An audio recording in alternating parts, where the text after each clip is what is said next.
সামনেই তো খ্রিস্টমাস। তোমরা নিশ্চয়ই অনেকেই চার্চে ভিজিট করার প্ল্যান করছো।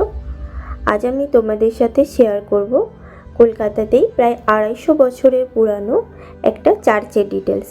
এটা কোথায় রয়েছে, তোমরা কিভাবে আসবে, কোন টাইম খোলা থাকে, সব কিছু ডিটেলস আমি এই ভিডিওতে শেয়ার করব। তাই প্লিজ ভিডিওটা লাস্ট অবধি দেখো। প্রথমেই বলি তোমরা এখানে আসবে কিভাবে। তোমরা তোমাদের কাছাকাছি স্টেশন থেকে ট্রেন নিয়ে চলে এসো হাওড়া স্টেশন।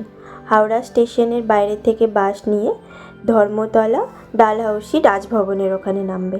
রাজভবন থেকে 2-3 মিনিট হাঁটলেই পৌঁছে যাবে আমাদের আজকের ডেস্টিনেশন সেন্ট জনস চার্চে। কাছাকাছি মেট্রো স্টেশনও রয়েছে মহাকরণ, তোমরা চাইলে মেট্রোতেও আসতে পারো। চলো এবার তাহলে চার্চের ভিতরে যাওয়া যাক। চার্চের টাইমিংটা তোমাদের বলে দিই। এই চার্চটা রবিবার বাদে সব দিন খোলা থাকে সকাল 10টা থেকে বিকাল 4টে অবধি।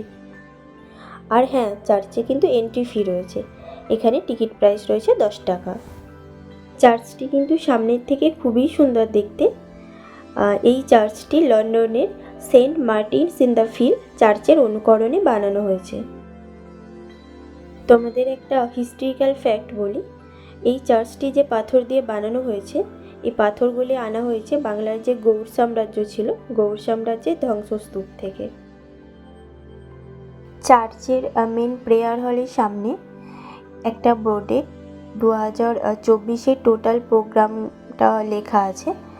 25 আর 1 জানুয়ারিতে চার্চ 8:30 থেকে খোলা থাকছে। তোমরা চাইলে অবশ্যই একবার ভিজিট করতে পারো। এখন আমরা যাব প্রেয়ার হলে। প্রেয়ার হলের ভিতরে আমি কোনো ভিডিও বানাইনি, যদিও চার্চ কর্তৃপক্ষ থেকে কোনো বারণ ছিল না, তাও আমি বানাইনি। এখানে তোমরা একটু টাইম কাটিও, দেখবে মন একদম শান্ত হয়ে যাবে। ভীষণ সুন্দর আর বড় প্রেয়ার হলটা, তোমরা অবশ্যই একটু টাইম কাটিও ভিতরে। আর ভিতরে রয়েছে ওয়ারেন হেস্টিংসের একটা অফিস ঘর, যেখানে তার ইউজেবল অনেক জিনিসপত্র রাখা রয়েছে। তোমরা ওটাও একটু ভিজিট করে নিও। চার্চের প্রেয়ার হলের ঠিক পাশেই রয়েছে মেমোরি অফ লেডি ক্যানিং। এটি হচ্ছে লেডি ক্যানিংয়ের সমাধি। লেডি ক্যানিং ছিলেন আমাদের গভর্নর অফ জেনারেল চার্লস ক্যানিংয়ের স্ত্রী।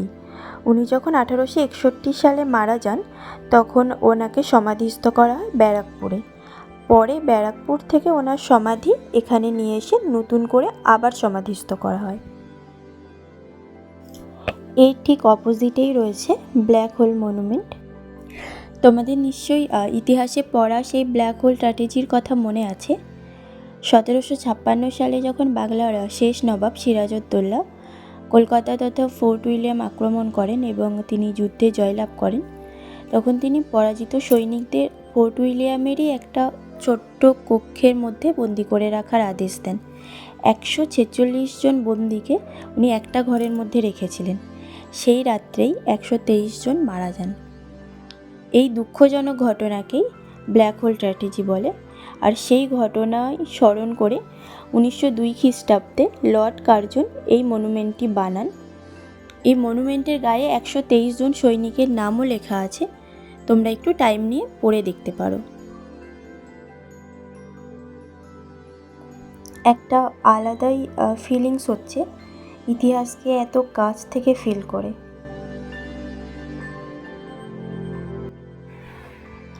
এর ঠিক পাশেই রয়েছে এই স্মৃতিস্তম্ভটা। এই স্মৃতিস্তম্ভের নিচে বেশ কিছু ইংরেজ সৈনিক ও অফিসারের নাম লেখা রয়েছে।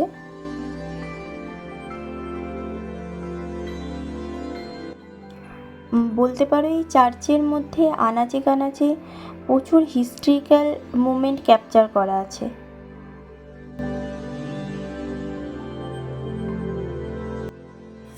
চার্চের মেন প্রেয়ার হলের ঠিক অপোজিটে একদম সাজানো গোছানো বাগানের মধ্যে রয়েছে লর্ড বেবনের সমাধি।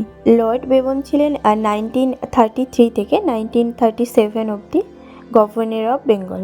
লেডি বেবনের কলেজের নাম তো মোটামুটি সবাই শুনেছ। লেডি বেবন ছিলেন এই লর্ড বেবনেরই স্ত্রী। এই চার্চের ভিতরে আরও বেশ কিছু সমাধি রয়েছে। চার্চের ওয়ার্ডেন, সুপ্রিম কোর্টের জাজ, কিছু ব্রিটিশ এমপ্লয়ি, এদের বেশ কিছু সমাধি এর মধ্যে রয়েছে।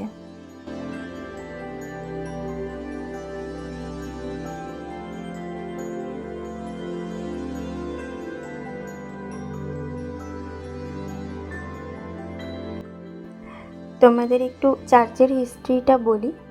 এই চার্চটা যে জায়গার উপরে রয়েছে, এই জায়গাটি 1783 সালে শোভাবাজারের রাজা নবকৃষ্ণদেব ওয়ারেন হেস্টিংসকে দান করেন।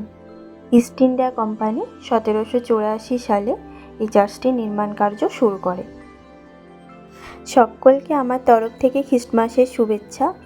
থ্যাংক ইউ ভিডিওটি লাস্ট অবধি দেখার জন্য। ভালো লাগলে লাইক, শেয়ার আর কমেন্ট করো, আর সাবস্ক্রাইব করে আমার পাশে থেকো। দেখা হবে আবার নতুন একটা ভিডিওয়।